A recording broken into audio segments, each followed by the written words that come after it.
Hello everyone, Radhe Radhe. Welcome to my YouTube channel. Guys, जैसा कि आप लोगों को पता है कि मार्केट में रोज लाखों लोग ट्रेडिंग करते हैं। उसमें से अधिकतर लोग प्रॉफिट बनाते हैं तो बहुत से लोग लॉस भी बेयर करते हैं। मार्केट में ट्रेडिंग एक कॉन्सेप्ट है, एक साइकोलॉजी है। मोस्टली बिगनर्स क्या करते हैं, वो मार्केट में एंट्री करते हैं, मार्केट का स्ट्रक्चर देखते हैं कि मार्केट अप जा रहा है या डाउन जा रहा है, और वो अपनी रैंडम एंट्रीज प्लान आउट करते हैं। पर आपको यहाँ पर एक चीज समझनी होगी कि मार्केट कभी भी रैंडम मूव नहीं करता। मार्केट एक साइकोलॉजिकल लेवल पे हमेशा मूवमेंट देता है। कई बार आपने देखा होगा कि मार्केट एक लेवल से अप जा रहा होता है और किसी सर्टेन लेवल से वो ठीक वहीं से रिवर्स डायरेक्शन में मुड़ जाता है। तो ऐसा क्यों होता है गाइस? मार्केट में बहुत सारे की लेवल्स होते हैं जो मार्केट अपने उन की लेवल्स को रिस्पेक्ट करता है और उन्हीं की लेवल से रिस्पेक्ट करके मूवमेंट देता है। अधिकतर बिगनर्स यहाँ पर ट्रैप होते हैं। वो ये देखते हैं कि मार्केट अगर अप जा रहा है तो वो अप साइड की एंट्री बनाते हैं। होता क्या है कि मार्केट कुछ देर तक उनके फेवर में चलता है और वहीं से डायरेक्ट गिर जाता है। जब मार्केट बहुत ज्यादा नीचे जा रहा है तो वो पैनिक में आकर के कि कहीं एंट्री मिस ना हो जाए, वो फोमो में आकर के एंट्री करते हैं। और होता क्या है कि मार्केट उसी डायरेक्शन से अप चला जाता है और वो लॉस क्लियर करते हैं। तो मार्केट में आपको इन लेवल्स को समझना होगा और इन लेवल्स की एक बेसिक नॉलेज और बेसिक अंडरस्टैंडिंग होनी बहुत जरूरी है। इसीलिए स्मार्ट मनी या जो मार्केट में स्मार्ट ट्रेडर्स होते हैं वो पैसा इसीलिए बना पाते हैं क्योंकि वो अपने प्रॉपर सेटअप का और इन लेवल्स का वेट करते हैं। तो गाइस, मैं आपको इसी वीडियो के साथ आज बताना चाहूंगा इन लेवल्स के बारे में कि बेसिक एक रेजिस्टेंस और सपोर्ट क्या होता है, मार्केट इन लेवल्स को क्यों रिस्पेक्ट कर रहा है, क्यों मार्केट रेजिस्टेंस से हमेशा गिर रहा है, क्यों एक सपोर्ट से हमेशा बाय आ रहा है, इन लेवल्स पे ऐसा क्या हो रहा है कि मार्केट उन्हीं लेवल्स को रिस्पेक्ट कर रहा है। इस वीडियो के साथ मैं आपको अपनी अंडरस्टैंडिंग के हिसाब से जितना बेस्ट हो सकेगा उतना समझाना चाहूंगा। माइट भी हो सकता है कि वीडियो थोड़ा सा लंबा हो, तो अगर आपके पास टाइम ना हो तो आप इसको सेव टू वॉच लेटर में करके रख सकते हैं और जब भी आप फ्री हो रात में, तो जब भी आपको टाइम मिले तब आप ये वीडियो देख सकते हैं। हेलो गाइस, जैसा कि आप लोग देख सकते हैं कि हम लोग अपनी लैपटॉप स्क्रीन पे आ चुके हैं, जिसमें बेसिकली मैं आपको ये बताऊंगा कि आप कैसे इन की लेवल्स को फाइंड आउट कर सकते हैं या इन जोन्स को मार्क आउट कर सकते हैं और कैसे आप इन पे वर्कआउट करके अपने ट्रेडिंग को बहुत हद तक इम्प्रूव भी कर सकते हैं। मैं आपको अपनी अंडरस्टैंडिंग के हिसाब से सारी चीज़ें इसमें जितना हो सकेगा उतना बताना चाहूँगा ताकि आपको आगे चलकर इन चीज़ों पर कभी भी कहीं ना लगे कि आप कुछ चीज़ें मिस आउट कर रहे हैं या आपको कुछ चीज़ें समझ में नहीं आए। तो चलिए स्टार्ट करते हैं, but before we can start it मैं आपको एक चीज़ इसमें समझाना चाहूँगा, बताना चाहूँगा कि मार्केट कभी भी 100% एक्यूरेट नहीं होता है। जैसा आप लोग सोचते हैं वैसा मार्केट कई हद तक कई बार मूव नहीं करता।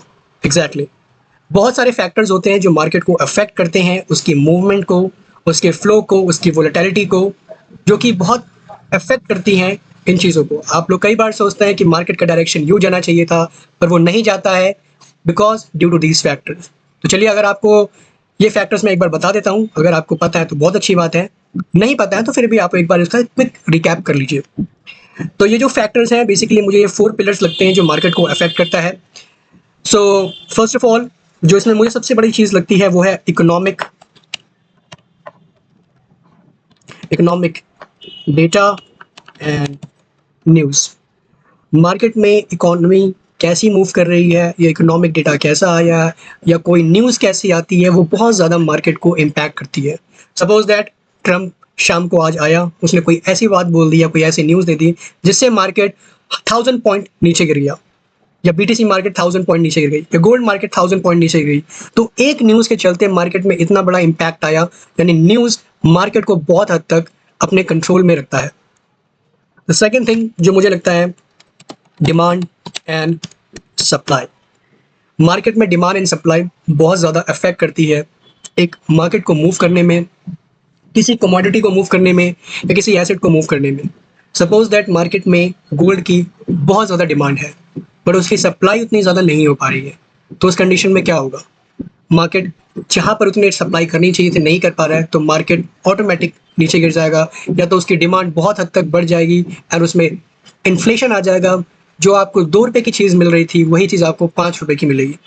तो इस चीज़ में चलते भी मार्केट बहुत ज़्यादा इस फैक्टर की वजह से भी आप देख सकते हो कि वो कितना ज़्यादा मार्केट को अपने कंट्रोल में रखता है। थर्ड थिंग जो मुझे लगती है वो है मार्केट साइकोलॉजी। अगर आप इस चीज़ पे नोटिस करेंगे, ये आप लोगों के साथ भी होता होगा कि कई बार अगर आप बिगिनर हैं तो आप देखते होंगे कि मार्केट बहुत अच्छा मूवमेंट कर रहा है ऊपर की साइड, और आप सोचते हो कि लेट्स मेक आवर एंट्री, और आप उसमें प्रॉफिट बनाने की सोचते हो। होता क्या है, मार्केट आपके डायरेक्शन में कुछ देर तक जाता है एंड देन अगेन वहाँ से गिर जाता है। उस कंडीशन में या तो ये होता है कि आप मार्केट के की लेवल्स को नहीं समझ पाए हैं, या ये होता है बेसिकली कि वहाँ पर कोई ऐसी मूवमेंट आई है या कुछ ऐसा हुआ है कि वो जो कि मार्केट को नीचे ले गया। तो मार्केट में कई लोगों की साइकोलॉजी अफेक्ट करती है मार्केट के मूवमेंट को भी। जैसे कि साइकोलॉजी बोलूँ तो मैं आपका फियर, ओवर ट्रेडिंग, फोमो, या आप कह लें इसको ट्रेडिंग विदाउट स्टॉप लॉस, बहुत सारी चीज़ें होती हैं जो मार्केट को अफेक्ट करती हैं। एंड जैसे कि आप सपोज कीजिए कि मार्केट गोल्ड का चार्ट है। अब गोल्ड का चार्ट एक अच्छी रैली कर रहा है नीचे की ओर, बट सडनली मार्केट में कुछ ऐसा होता है या कोई पैनिक सिचुएशन आती है जिसमें सभी लोग सेल करना स्टार्ट आउट कर देते हैं, और होता क्या है कि गोल्ड की मार्केट 1000 पॉइंट 2000 पॉइंट नीचे गिर गया। तो ये क्यों हुआ? Just because of market psychology. क्या पता मार्केट को इतना गिरना ही नहीं था, पर मार्केट गिरा क्योंकि उसमें पैनिक आया। फोर्थ थिंग जो मुझे लगती है, जो कि एक फोर्थ पिलर भी हो सकता है मार्केट को अफेक्ट करने में, वो है बिग इंस्टीट्यूशंस एंड मनी। बड़े बड़े इंस्टीट्यूशंस, हेज फंड्स, या बड़े गवर्नमेंट स्ट्रक्चर्स, ये सब भी बहुत ज़्यादा अफेक्ट करते हैं मार्केट की पोजीशनिंग को, मार्केट की मूवमेंट को। सपोज कीजिए मार्केट में जहाँ से आप बाय करना चाहते हैं वहाँ पे कोई एक बहुत बड़ी मार्केट फंड या हेज फंड वहाँ पे बैठा हुआ है सेल आउट करने के लिए। जहाँ आप ले रहे हो बीटीसी में कि आपको एक लॉट बाय करना है, वो वहीं पे बैठा हुआ है ये करने के लिए कि उसको अपनी 20 लाख क्वांटिटी या 30 लाख लॉट्स उसको वहाँ से सेल आउट करने हैं। तो आपको क्या लगता है कि आप उन 30 लैक्स, उन 20 लैक्स उस हेज फंड के सामने कहीं टिक पाओगे? नहीं। तो big money and hedge funds बहुत ज़्यादा मार्केट को कंट्रोल करते हैं। आई होप आपको ये चीज़ें समझ में आ गई होंगी कि मार्केट की ये साइकोलॉजी कितनी ज़्यादा, और मार्केट में ये फैक्टर्स कितने ज़्यादा अफेक्ट करते हैं मार्केट की पोजिशनिंग को, मार्केट के मूवमेंट्स को। नाउ मैं आपको इसमें एक दूसरी चीज़ भी समझा दूँ बिफोर वी कैन स्टार्ट, और अपने एक्चुअल टॉपिक पे हम आते हैं। बेसिकली आज के हम टॉपिक पे ये लर्न आउट करेंगे कि मार्केट में जो की लेवल्स होते हैं लाइक डिमांड एंड सप्लाई, या support and resistance. Guys market में आपको ये चीज़ समझनी होगी कि बेसिक चीज़ें बहुत ज़्यादा वर्कआउट करती हैं। आजकल के टाइम में कुछ लोगों ने मार्केट को बहुत ज़्यादा कॉम्प्लेक्स बना दिया है। ये स्ट्रैटेजीज, ये इंडिकेटर्स, या ये टाइमिंग, इतनी ज़्यादा न्यूज़, इतनी ज़्यादा हाइप्स बना दी हैं कि मार्केट में आप लोग कुछ समझने जाते हो तो आप इतने ज़्यादा कंफ्यूज हो जाते हो कि आपको समझ में नहीं आता कि स्टार्ट कहाँ से करें। बट आप लोग एक चीज़ समझो, मार्केट में हमेशा बेसिक चीज़ बहुत ज़्यादा वर्कआउट करती है, और आज के टाइम पे भी बेसिक चीज़ों का ही वर्कआउट मार्केट में सबसे ज़्यादा दिखता है। तो मार्केट में सबसे ज़्यादा वर्कआउट होने वाली चीज़ है वो है डिमांड एंड सप्लाई, कि मार्केट में कितनी डिमांड है उतनी सप्लाई हो पा रही है या नहीं हो पा रही है, कितनी सप्लाई हो उसके हिसाब से डिमांड फुलफिल हो पा रही है या नहीं हो पा रही। डिमांड एंड सप्लाई को हम इस तरीके से समझते हैं, सपोज कीजिए जैसे कि आपके पास ये एक लाइन है, ये एक लाइन है। आप लोगों ने देखा होगा कि जब प्लेन उड़ता है तो ग्राउंड लेवल से उड़ता है और अपने टॉप लेवल तक जाता है, एंड देन अगेन सेम वो ग्राउंड पे आता है। सपोज कीजिए कोई प्लेन है, कोई ऑब्जेक्ट है जो कि इस लेवल से उड़ना स्टार्ट करता है, एक्चुअल में वो यहाँ पर आता है, और उसकी हाईएस्ट जो ऊपर जाने की कैपेबिलिटी है या कैपेसिटी है, वो सपोज कीजिए कि आपकी है 3000 या 30,000 फीट तक वो ऊपर जा सकता है। अब इस प्लेन की कैपेसिटी है कि वो 30,000 फीट तक जा करके वहाँ से नीचे आ सकता है, बट उसके ऊपर नहीं जा पा रहा है, या उसके ऊपर उसकी कैपेसिटी नहीं है जाने की। तो मार्केट क्या करेगा, 30,000 फीट के ऊपर, या ये प्लेन 30,000 फीट पे जाएगा, अपना डिस्टेंस पूरा करेगा, एंड देन ये नीचे आएगा। अगेन ये प्लेन किसी और स्पॉट से किसी और जगह के लिए फ्लाइट टेक ऑफ करती है। सपोज कीजिए ये यहाँ से मुंबई से निकलता है एंड इसको अब चाइना जाना है, तो ये मुंबई से फ्लाइट भरेगा, अपने टॉप 30,000 फीट तक जाएगा। 30,000 फीट जाने के बाद ये अगेन चाइना में जाके लैंड कर जाएगा। तो आप लोग देख सकते हो कि ये प्लेन सिर्फ इसी लेवल्स पर अपनी उड़ान को बरकरार रखे हुए है, या आप ये कह सकते हो कि ये प्लेन की मैक्सिमम कैपेसिटी इतनी है कि ये ऊपर जा सकता है। तो प्लेन क्या कर रहा है कि एक लेवल से उठ के एक लेवल तक जा रहा है एंड देन अगेन उसी सेम लेवल पर आ रहा है। या आपको अगर मैं दूसरा एग्जांपल समझाऊं तो आप देख सकते हो कि जैसे कि सपोज कीजिए कि ये एक रूम है, ठीक है। इस रूम में किसी ने बॉल फेंकी, बॉल नीचे ग्राउंड लेवल पे लगी, बाउंस हुई। क्योंकि ऊपर दीवार है तो मार्केट अपने इसी दीवार तक, या बॉल आप समझ सकते हैं कि बॉल अपने इसी जोन तक ऊपर तक गया, जिसके ऊपर वो नहीं जा सकता। तो बॉल वहां से फिर से गिरा एंड देन अगेन अपने सपोर्ट लेवल या अपने जमीन के लेवल तक वो आ गया, फिर से यहाँ से बाउंस किया, देन ऊपर एंड देन यहीं से फिर से अगेन वो गिर गया। तो बेसिकली आप देख सकते हो कि यहाँ पर कुछ फैक्टर्स हैं जो इसको ऊपर जाने से रोक रहे हैं या नीचे जाने से रोक रहे हैं। अगर आप इस बॉल वाले कंडीशन में देखोगे तो ऊपर एक रूफ है, एक सरफेस है जो कि बॉल को बार बार रोक रहा है ऊपर जाने से, और नीचे एक स्पॉट है, जमीन का एरिया है जिसके नीचे वो जा नहीं सकता। तो बॉल इसी एरिया में ट्रैवल कर रहा है। अगर हम अपने प्लेन वाले कंडीशन में देखें या प्लेन वाले एग्जाम्पल में देखें तो आप देख सकते हो कि प्लेन अपने इस स्पॉट से उड़ा, उसकी मैक्सिमम कैपेसिटी थी वो 30,000 फीट तक जा सकता है, उसके ऊपर नहीं जा सकता एंड देन अगेन वो लैंड कर जाता है सेम स्पॉट पे यहाँ पर कि 30,000 फीट तक गया एंड देन वो वहाँ से नीचे आ गया। तो आप लोग ये चीज़ देख सकते हो और इस चीज़ से समझ सकते हो कि मार्केट में डिमांड एंड सप्लाई का रोल भी कुछ इसी तरह है, जिसे हम बेसिक सपोर्ट एंड रेजिस्टेंस बोलते हैं। चलिए मैं आपको चार्ट के साथ इसको बेटर तरीके से समझाता हूँ ताकि आपको और अच्छे से समझ में आए। फर्स्ट ऑफ ऑल अपने ये ड्राइंग्स को रिमूव कर देते हैं ताकि आगे चल के कोई भी मिस्टेक्स ना हो। सो हम पहले रिमूव करेंगे एंड नाउ चार्ट रिमूव करेंगे। सो फर्स्ट ऑफ ऑल आपको यहाँ पर एक चीज़ का जो ध्यान रखना है कि आप जब भी डिमांड एंड सप्लाई को मार्कआउट करते हैं या डिमांड एंड सप्लाई को जोन्स को आप चेकआउट करते हैं या उन्हें आप जोन्स पे बनाते हैं या लाइन खींचते हैं, तो आपको इन चीज़ों का ध्यान रखना है। फर्स्ट ऑफ ऑल जब भी आप डिमांड एंड सप्लाई को मार्क करें तो आपको जो सबसे पहली चीज़ ध्यान में रखनी है वो है आपका टाइम फ्रेम। एग्जैक्टली आपको अपने टाइम फ्रेम पर बहुत ज़्यादा ध्यान रखना है कि आप कौन सा टाइम फ्रेम यूज़ कर रहे हैं। एंड मोस्टली जब भी आप लोग डिमांड एंड सप्लाई को मार्क आउट करें या फाइंड आउट करें तो आप बड़ी टाइम फ्रेम से स्टार्ट करें। सबसे पहले आपको 4 आवर का टाइम फ्रेम देखना है, देन 1 आवर का, उसके बाद आप 15 मिनट के टाइम फ्रेम पर आ सकते हैं। टाइम फ्रेम के बाद जो आपको देखनी है वो है मार्केट का ट्रेंड, कि मार्केट का ट्रेंड क्या है एक्चुअल में। और मार्केट का ट्रेंड आपको देखने के लिए वो भी आपको एक बिग लेवल से या बिग टाइम फ्रेम से ही देखना स्टार्ट करना पड़ेगा। सपोज कीजिए आप 4 आवर के टाइम फ्रेम पर या 30 मिनट्स के टाइम फ्रेम पर इन लेवल्स को मार्क आउट कर सकते हैं। 4 आवर, 30 मिनट, 1 आवर की मार्केट का ट्रेंड बेसिकली है क्या, मार्केट ऊपर की ओर जा रहा है या मार्केट नीचे की ओर आ रहा है। थर्ड थिंग जो आपको इसमें ध्यान रखनी है, अगर आप स्पेशली बिगिनर्स हैं तो इन चीज़ों का ध्यान रखें कि जब भी आप मार्केट में ट्रेड पंच आउट करते हैं तो आप first of all scalping trade की ओर ना भागें, क्योंकि आपके पास कैपिटल बहुत छोटा होता है, आपको उस कैपिटल को ग्रो करना है। तो प्रॉपर रिस्क मैनेजमेंट के साथ आप उस कैपिटल को ग्रो करना चाहते हैं तो आपको स्कैल्पिंग ट्रेड की ओर ना जाते हुए आपको स्विंग ट्रेड्स ढूंढने होंगे।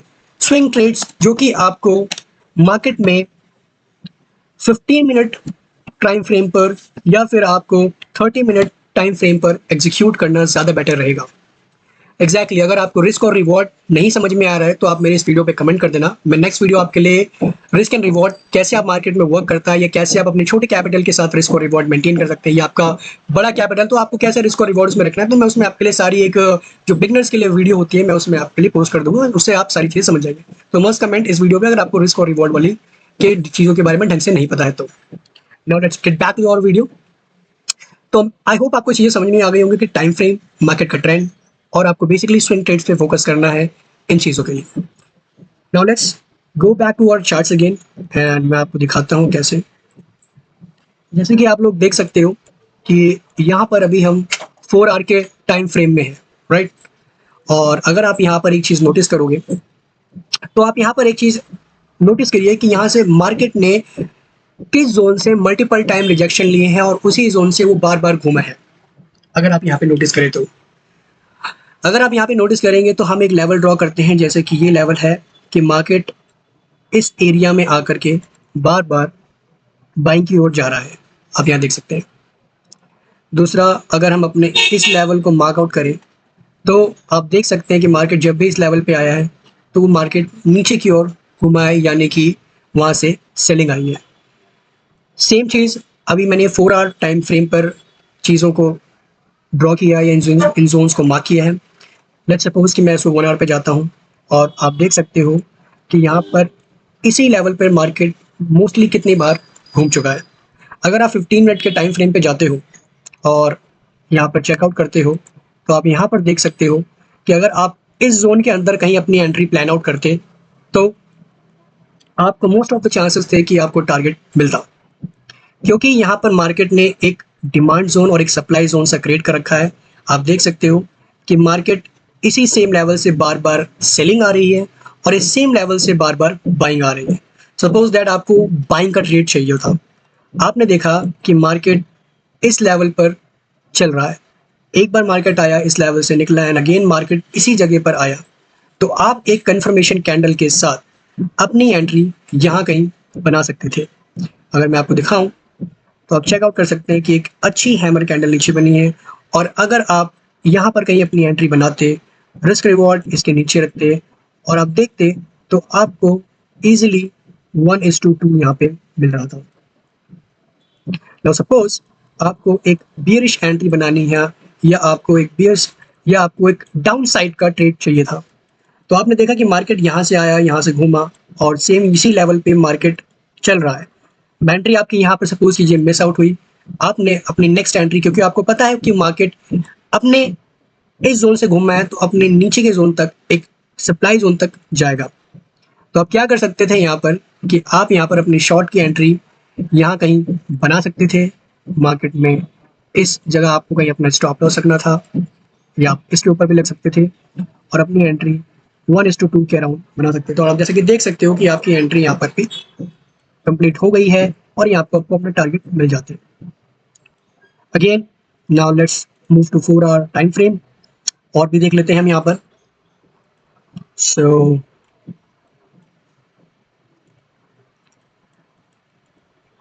अब आप यहाँ पर एक चीज और नोटिस करेंगे कि जब ये जोन का यहाँ पे ब्रेकआउट आया तो मार्केट कितनी तेजी से ऊपर गया, बट मार्केट यहाँ से रिवर्स हो गया।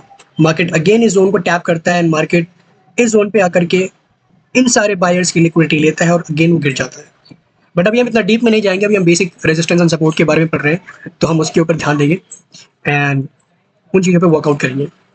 नाउ अगर आप यहाँ कहीं पर देखें या let's suppose go to hour time frame, अगर आप यहाँ कहीं देखते हैं इस जगह पर तो आपको दिखेगा कि यहाँ पर एक अगेन सपोर्ट रेजिस्टेंस एंड नीचे यहाँ पर एक सपोर्ट बन रहा है। नाउ अगर मैं छोटे टाइम फ्रेम पे शिफ्ट होता हूँ लाइक 1 आवर के टाइम फ्रेम पे एंड मैं चलता हूँ थोड़ा सा पीछे, तो आप देख सकते हो कि मार्केट इस लेवल पे बार बार आकर के अपने इन लेवल्स को रिस्पेक्ट कर रहा है। और अगर आप छोटे लेवल पे जाते हैं, एंट्री क्रिएट करते हैं, तो आप देख सकते हैं कि मार्केट ने कितनी बार इस सेम लेवल से रिजेक्शन लिया है। मार्केट इसी लेवल से ऊपर गया है, इसी सेम लेवल से नीचे आया है। आप ये चीज़ों को फाइंड आउट कर सकते हैं और आप इन चीज़ों को देख सकते हैं। सपोज कीजिए आपको यहाँ पे दिख रहा है कि मार्केट एक सपोर्ट एंड रेजिस्टेंस में चल रहा है। मार्केट में आप अगर अपनी एंट्री इस बुलिश कैंडल के साथ यहाँ कहीं बनाते हैं, पोजीशन आप यहाँ रखते हैं 1:2 आपको बहुत इजीली मिल जाता है। अगर आप इस कैंडल के लो पर अपनी एंट्री कहीं पर प्लान आउट करते इस कैंडल के साथ और आप देखते हैं कि यहाँ पे आपको इजीली 1:2 मिल जाता। ये आप सपोज करते हैं कि आपने यहाँ पर देखा कि मार्केट ने अपने सपोर्ट लेवल को टच किया एंड देन अगेन मार्केट यहाँ से अपने नीचे रेजिस्टेंस लेवल को टच करने जाएगा, तो आप यहाँ पर भी अपनी एंट्री प्लान आउट कर सकते हैं फॉर डाउन साइड। आपने अगर यहाँ कहीं एंट्री इस कैंडल के बाद पेश की होती तो आपको इस कैंडल के अपर उस पर रखना होता अपना stop loss. We go for 1:2 और जैसा कि आप लोग देख सकते हो इजीली हमें 1:2 मिल रहा है। मार्केट आया, घूमा घूमा एंड देन अगेन 1:2 आपको मिल गया। नाउ सेम एंट्री अगर हम यहाँ फाइंड आउट करें, अप साइड की मार्केट अपने रेजिस्टेंस एरिया पर है। अब आपको इसमें आप लॉन्ग पोजीशन बना सकते हैं। आपने देखा मार्केट यहाँ आया, आपने बुलिश कैंडल देखी, बुलिश कैंडल पे आपने अपनी एंट्री बनाई, आपने स्टॉप लॉस अपना यहाँ कहीं रखा एंड इस कैंडल्स के नीचे 1:2 के लिए हम लोग जाएंगे। और जैसा कि आप लोग देख सकते हो कि हमें इजी गो में 1:2 मिल रहा है गाइस, और इसमें हम 1:3 1:4 भी इजीली हमें मिल रहा है। तो अगर हम इन बेसिक चीज़ों पे वर्कआउट करते हैं सपोर्ट एंड रेजिस्टेंस पे, तो आप देख सकते हो कि हमें कितने अच्छे टारगेट्स यहाँ पे मिल रहे हैं हमारे, राइट। कोई नहीं, और चार्ट्स देखते हैं। ये तो जीबीपी यूएसडी का चार्ट था, मैं आपको लेके चलता हूँ बीटीसी के चार्ट पे। लेट्स सपोज चलिए बीटीसी के चार्ट पे भी देख लेते हैं एक बार। 4 आवर के टाइम फ्रेम पे जाएंगे। टाइम फ्रेम हमेशा हमें बड़े टाइम फ्रेम से छोटे टाइम फ्रेम पे आना है, क्योंकि बड़े टाइम फ्रेम हमें मार्केट का ट्रेंड बताता है। बड़े टाइम फ्रेम से हमें यूजुअली ये पता चलता है कि मार्केट की डायरेक्शन क्या होने वाली है और मार्केट में रिएक्शन कैसे आने वाला है। तो आप बड़े टाइम फ्रेम से समझ पाएंगे कि मार्केट का ओवरऑल डायरेक्शन है क्या। तो इसलिए बड़े टाइम फ्रेम से आपको स्टार्ट करना चाहिए। अब हम 4 आवर के टाइम फ्रेम पे हैं, हम यहाँ पे चेकआउट करेंगे एक मार्केट का सपोर्ट एंड रेजिस्टेंस एरिया। आप देख सकते हैं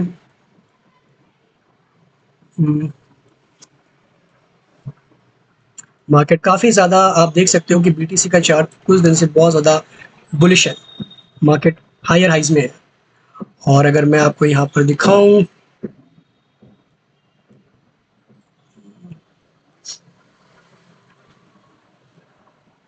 गाइस ये एक रेजिस्टेंस एरिया था, और अगर हम यहाँ पे कहीं देखें तो एक ये मार्केट में आपको मूवमेंट दिखेगा कि अब मैं इसको छोटे टाइम फ्रेम पे मैं इसको शिफ्ट करता हूँ। तो आप देख सकते हो कि हमें यहाँ कहीं पर 1 घंटे का टाइम फ्रेम है दोस्तों बीटीसी का। आप देख सकते हो मार्केट इन्हीं लेवल्स को कितनी बार रिस्पेक्ट करता है। Now let's go to 15 minutes chart. Yes, so आप देख सकते हो फर्स्ट ऑफ ऑल जिस रेंज में मार्केट मूव कर रहा था वो छूट जाता है, बट ओवरऑल आप जब देखते हो कि मार्केट एक रेंज में मूव कर रहा है तो आप अपनी एंट्रीज वहाँ बना सकते हो। आपसे मार्केट यहाँ छूटा, अगेन यहाँ छूटा, मार्केट यहाँ छूटा। आपने देखा कि मार्केट इसी स्ट्रक्चर में मूव कर रहा है। मार्केट अगेन अपने एक रेजिस्टेंस एरिया पर आया। आपने देखा कि यहाँ पर एक बुलिश कैंडल बनती है। कंफर्मेशन का गाइस हमेशा वेट करें। अगर आपको जोन दिख रहा है कि मार्केट का जोन डिमांड एंड सप्लाई वाला है, यानी रेजिस्टेंस और सपोर्ट पे वर्क कर रहा है, बट हमेशा आपको एक कंफर्मेशन कैंडल का वेट करना है। कंफर्मेशन कैंडल लाइक दिस या तो एक बुलिश कैंडल हो या एक लॉन्ग विक रिजेक्शन कैंडल हो। जब तक कंफर्मेशन ना मिले तब तक आपको ट्रेड में एंटर नहीं करना है। ये चीज का जरूर आप ध्यान रखिए। ना आपको दिखा कि मार्केट अपने रेजिस्टेंस एरिया के पास कहीं पर आया, आपको ये बुलिश कैंडल दिखी। इस बुलिश कैंडल के बाद आपने अपनी एंट्री बनाई आपने अपनी शॉर्ट साइड के लिए। सपोज दैट आपने एंट्री यहाँ बनाई, इस कैंडल के जोन के ऊपर आपने अपना स्टॉप लॉस रखा और आपने एम किया 1:2। देख सकते हैं आपको इजीली 1:2 मिल रहा है, और आप अगर इससे ज्यादा जाएंगे तो आपको 1:3 भी बहुत हद तक मिल रहा है। देख सकते हैं मार्केट अगेन अपने इस लेवल पर आया जो कि इसका एक सपोर्ट लेवल था। मार्केट में कुछ ऐसी न्यूज आई या मार्केट बहुत ज्यादा वोलेटाइल हुआ या मार्केट में कुछ ऐसे फैक्टर्स आए जिसने मार्केट को नीचे ब्रेक डाउन किया। यहाँ पे जो भी बायर्स आए होंगे जिन्होंने इस कैंडल को देख के एंट्री करी होगी, सपोज दैट आपने यहाँ पर अपनी कैंडल को कहीं देख के एंट्री करी और आपने एक लॉन्ग पोजीशन बनाने की सोची। इस कैंडल के बाद आपने एम किया कि मेरे को 1:2 चाहिए और आपने अपना स्टॉप लॉस यहाँ कहीं रखा, बट हुआ क्या, मार्केट आपके डायरेक्शन में गया एंड देन अगेन आपका स्टॉप लॉस हिट। कोई बात नहीं, मार्केट में ऐसा नहीं होता गाइस कि आप हमेशा 100% एक्यूरेट हो। हर चीज 100% काम नहीं करती है, बट आप यहाँ तक देख सकते हैं कि अगर हमारे 1-2 स्टॉप लॉसेस लग रहे हैं तो मार्केट वहीं पर आपको 2 से 4 बार या उससे कई ज्यादा बार आपको टारगेट्स भी दे रहा है। हमारा यहाँ पर स्टॉप लॉस गया ना, कोई बड़ी बात नहीं है। मार्केट में स्टॉप लॉस लगना एक मीडियम टास्क है, या आप इसे कह सकते हैं मार्केट में स्टॉप लॉस लग रहा है तो आपको इसे घबराना नहीं है। मार्केट में स्टॉप लॉस लगते हैं, हर ट्रेडर के लगते हैं और हर किसी को लॉस बियर करना पड़ता है गाइस। अगर आपकी एंट्री यहाँ पर कहीं आपका स्टॉप लॉस लगता है तो आप अपनी नेक्स्ट एंट्री के लिए वेट करें। आपको जैसे ही दिखा कि मार्केट यहाँ पे कहीं आया इस बिग रेड कैंडल के साथ तो आपकी एंट्री मिस आउट हो जाएगी, क्योंकि अगर यहाँ पर आप एंट्री कहाँ लेंगे आपको खुद नहीं समझ में आएगा। मार्केट अगेन अपने एक सेलिंग जोन पर आता है, आपको ये बिग रेड कैंडल दिखती है और ऊपर से आपको दिखता है कि एक रिजेक्शन कैंडल भी है। आपको यहाँ पे अपनी शॉर्ट की एंट्री फिर से बनानी है गाइस। इस रिजेक्शन वीक के बाद अगर आप अपनी एंट्री यहाँ कहीं बनाते हैं, यहाँ कहीं का स्टॉप लॉस सकते हैं और एम करते हैं 1:2, तो आप इजिली देख सकते हैं कि आपको यहाँ पर कुछ देर बाद 1:2 इजिली मिल जाता है। आपका यहाँ पर भी टारगेट हिट हो गया। नाउ सपोज मार्केट अगेन अपने इस लेवल पर आया, अब आपको क्या करना है, आपको फिर से एंट्री बनानी है लॉन्ग साइड की इस इस बुलिश कैंडल के साथ। आपको जो कि दिख रही होगी यहाँ पर एक बुलिश इनकल्फिंग कैंडल बनी है, इस कैंडल के बाद अपनी एंट्री बना सकते हैं। इस कैंडल के नीचे आपको अपना स्टॉप लॉस रखना है, 1:2 एम करना है और आप जैसे कि देख सकते हैं हमें इस ट्रेड में 1:5 तक भी इजिली मिल रहा है या उससे ज्यादा भी। अगेन आप यहाँ देख सकते हो कि हमारे इस ट्रेड में ही, इस जोन में ही कितने टारगेट्स अचीव हो गए। चलिए ये तो बीटीसी का चार्ट था और देख लेते हैं। यहाँ पर मेरे पास यूएसडी जीपीवाई का भी चार्ट है। हम बिगर टाइम फ्रेम पे चलते हैं और यहाँ देखते हैं। तो गाइस आप यहाँ पे इजीली देख सकते हो कि मार्केट यहाँ कहीं पर अपना एक रेजिस्टेंस एरिया बना रहा है और यहाँ कहीं पर आप देख सकते हो कि एक अच्छा खासा इस जोन पर एक सपोर्ट एरिया है। 4 आवर का टाइम फ्रेम है। Let's go to lower time frame, 1 hour के टाइम फ्रेम पे चलते हैं और हम यहाँ पर देखते हैं, चेकआउट करते हैं।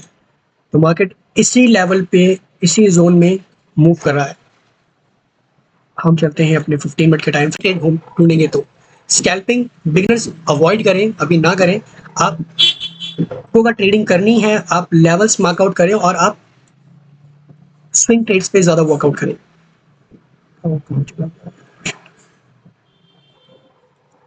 ये तो बहुत नीचे हो गया।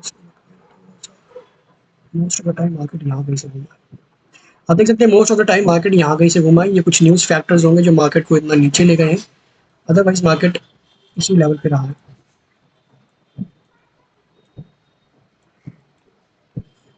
तो यहाँ देख सकते हो गाइस आप लोग कि मार्केट का ये एक रेजिस्टेंस एरिया है, ये नीचे एक सपोर्ट एरिया है।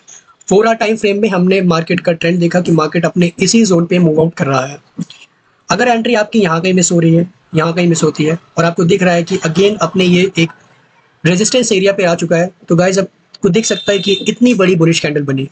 आप यहाँ पर अपनी शॉर्ट की एंट्री प्लान आउट कर सकते हैं। इस कैंडल के बाद यहाँ कहीं इस स्टॉप लॉस को आप इस कैंडल के ऊपर रखें या इस जोन के ऊपर थोड़ा सा रखें एंड आप इजिली 1:2 एम कर सकते हैं। और जैसा कि आपको दिख रहा होगा कि हमें यहाँ पे इजिली 1:2 मिल रहा है। नाउ सपोज दैट आपको फिर से एंट्री बनाने का मौका मिलता है, आपको दिखती है कि इतनी बड़ी big red candle blue candle बनी है जो कि बुलिश कैंडल है।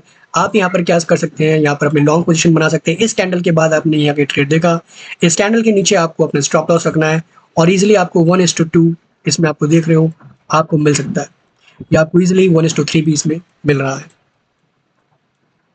गाइज अगेन आप यहाँ पर देख सकते हैं, यहाँ पर भी आपको एक अच्छा खासा ट्रेड बन रहा है। अगर आप यहाँ पे चेकआउट करेंगे, एक बहुत प्यारी कैंडल बनती है यहाँ पर।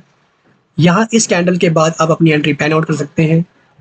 जोन आपको स्टॉप लॉस यहाँ के इस जोन के नीचे रखना है, 1:2 एम करना है और आप देख सकते हो आपको इजिली 1:2 यहाँ पे मिल जाएगा। अगर हम यहाँ पे फिर देखें तो हमारे यहाँ पे आप देख सकते हो कि कितने सारे ट्रेड्स बन रहे हैं। ये तो हो गया आपका यूएसडी जेपीवाई का चार्ट। नाउ अगेन आपको यहाँ दिखेगा कि मार्केट अगेन अपने यहाँ कहीं एक रेजिस्टेंस एरिया पे आया। आपने रेजिस्टेंस एरिया से मार्कआउट किया, आपने इतनी बड़ी कैंडल देखी यहाँ पर रिजेक्शन कैंडल। आपने इस कैंडल के बाद यहाँ कहीं अपना स्टॉप लॉस रखा इस जोन के ठीक ऊपर और आपने 1:2 एम किया और आप देख सकते हो कि आपको इजिली इसमें 1:3 से ज़्यादा मिल रहा है गाइस। तो आप देख सकते हो कि हर जगह एक छोटी सी चीज डिमांड एंड सप्लाई मार्केट में कितनी ज्यादा काम आ रही है और इसके चलते आप मार्केट में कितना ज्यादा अपने टारगेट्स पे प्रॉफिटेबल हो सकते हो। अगर मैं आपको इसमें एक दो चार्ट्स और दिखाऊं तो आप देख सकते हो। Let's suppose go to US oil को 4 आवर टाइम फ्रेम पे शिफ्ट करते हैं। गाइस यहाँ पर आप कहीं देख सकते हो कि यहाँ कहीं आपका एक रेजिस्टेंस एरिया बन रहा है, यहाँ कहीं आपका एक सपोर्ट एरिया बन रहा है जहाँ से market most of the time घूमता है। मार्केट यहाँ से घूमा, यहाँ से घूमा, यहाँ से घूमा, यहाँ से घूमा, तो this is like support and resistance, क्योंकि यहाँ पे कुछ फैक्टर्स रहते हैं, ये की लेवल्स या जोन्स रहते हैं जो मार्केट को बार बार उसके अपोजिट डायरेक्शन में मूव कर देते हैं। तो अब आप 15 मिनट टाइम फ्रेम पे शिफ्ट होते हैं, सेम उसी एरिया में कहीं जाते हैं। एंड नाउ अब आप देख सकते हैं यूएस ऑयल का चार्ट यहाँ पर पे, सपोज दैट आपसे एंट्री यहाँ कहीं मिस होती है, यहाँ कहीं मिस होती है, यहाँ भी मिस हो जाती है आपसे एंट्री, बट आपको दिख रहा है कि मार्केट नाउ इन्हीं लेवल्स पे मूव कर रहा है। यहाँ पर आपको दिखता है कि मार्केट अपने एक अच्छे खासे लेवल पर आ चुका है जो कि इसका एक सपोर्ट लेवल है। मार्केट में आप अपनी एंट्री इस कैंडल के बाद या इस कैंडल के बाद यहाँ पे कहीं बना सकते हो। सपोज दैट आपने कैंडल यहाँ पर एंट्री बनाई, इस जोन के ठीक नीचे रखा आपने, सॉरी गाइस, ये आपकी लॉन्ग एंट्री बनेगी। यहाँ पे आपने लॉन्ग एंट्री बनाई, इस जोन के नीचे रखा आपने स्टॉप लॉस, आपने एम किया 1:2 और आप देख सकते हो कि ईजिली हमें 1:2 इसमें मिल रहा है, या 1:2 से ज़्यादा 1:3 भी मिल रहा है। नाउ अगेन मार्केट अपने सेम इसी लेवल पर वापस आता है। आपको देखते हो कि यहाँ पर एक रिजेक्शन कैंडल बनती है और आप देखते हो कि यहाँ पर उसके बाद एक बुलिश कैंडल बनती है। आप अपनी एंट्री बनाते हो, एंट्री आपको हमेशा एक कंफर्मेशन कैंडल के बाद ही बनानी है। लॉन्ग पोजीशन आपने अपने स्टॉप लॉस इस जोन के ठीक कहीं नीचे रखा, 1:2 एम किया, आप देख सकते हो कि इजीली हमें 1:2 मिल गया, या कई बार उससे ज़्यादा भी आप देख सकते हो कि इसमें हमारा 1:6 1:7 तक जा रहा है। तो गाइज आप लोग देख सकते हो कि हमारे कितने ही ट्रेड्स इसमें फेल हुए होंगे और कितने ट्रेड्स हमारे इसमें पास ऑन हुए होंगे, या कितने ट्रेड्स में आपने प्रॉफिट किया होगा। तो अगर आप सही से इन लेवल्स को मार्कआउट करते हो, इन लेवल्स पे वर्कआउट करते हो, तो आप भी इजीली ट्रेडिंग में प्रॉफिटेबल हो सकते हो। आपको बेसिक चीज़ों पे ज़्यादा वर्कआउट करना है अगर आप बिगिनर्स हैं। एडवांस चीज़ों पे मार्केट में मत जाओ, आप बहुत ज़्यादा कंफ्यूज हो जाओगे। ये मेरी आपको प्रैक्टिकल एडवाइस है, क्योंकि स्टार्टिंग में जब मैंने भी स्टार्ट किया तो मेरे साथ भी ऐसा हुआ कि मार्केट में मैं ये चीज़ सीख लूँ, ये चीज़ सीख लूँ, ये समझ लूँ, बट एट द एंड मुझे समझ में आया कि मार्केट में जो बहुत चीज़ें वर्कआउट करती हैं वो एक बेसिक नॉलेज है, वो एक बेसिक चीज़ें हैं लाइक डिमांड एंड सप्लाई। इसके ऊपर अगर आप जाते हो तो आपको पहले उस लेवल तक अपने आप को इम्प्रूव करना पड़ेगा, तब आप उस लेवल तक की आप लर्निंग सीख सकते हो। आई होप गाइज आपको चीज़ें समझ में आ गई होंगी। अगर आपको कुछ चीज़ ना समझ में आई हो तो आप मुझे मेरे कमेंट सेक्शन पे आपको जो भी बताना हो वो बता सकते हो। आपको कुछ चीज़ ना समझ में आई हो या आप कुछ चीज़ समझना चाहते हो या आपको नेक्स्ट वीडियो किस टॉपिक पे चाहिए तो आप बता सकते हो। आई होप गाइज आपको चीज़ें समझ में आ गई होंगी। आप इस वीडियो को सेव ऑन कर सकते हो, लाइक कर सकते हो, शेयर कर सकते हो, and must follow my channel ताकि आपको आगे भी ऐसी लर्निंग वीडियोस मिलती रहे। Okay guys.